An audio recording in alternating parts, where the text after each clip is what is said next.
வருகிற 2026 சட்டமன்ற தேர்தலில் நாமக்கல் மாவட்டம் பரமத்தி வேலூர் சட்டமன்ற தொகுதியில் ஒவ்வொரு கட்சியிலும் யாரெல்லாம் போட்டியிட வாய்ப்பிருக்கிறது, அவர்களின் பின்னணி என்ன என்பதை தற்பொழுது பார்க்கலாம்.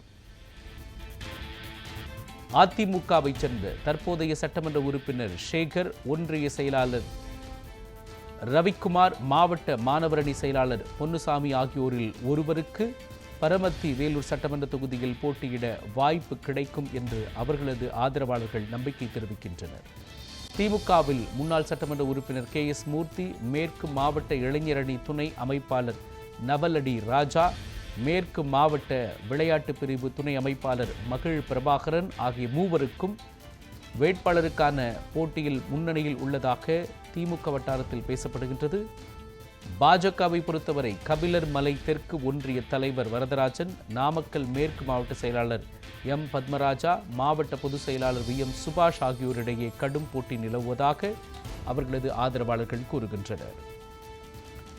தாவேக கட்சியில் நந்தகுமார் உட்பட சிலரது பெயர்கள் வேட்பாளர் தேர்வுக்கான பட்டியலில் இருப்பதாக கூறப்படுகிறது. நாம் தமிழர் கட்சியை பொறுத்தவரை அரவிந்த் ஏற்கனவே வேட்பாளராக அறிவிக்கப்பட்டுள்ளார்.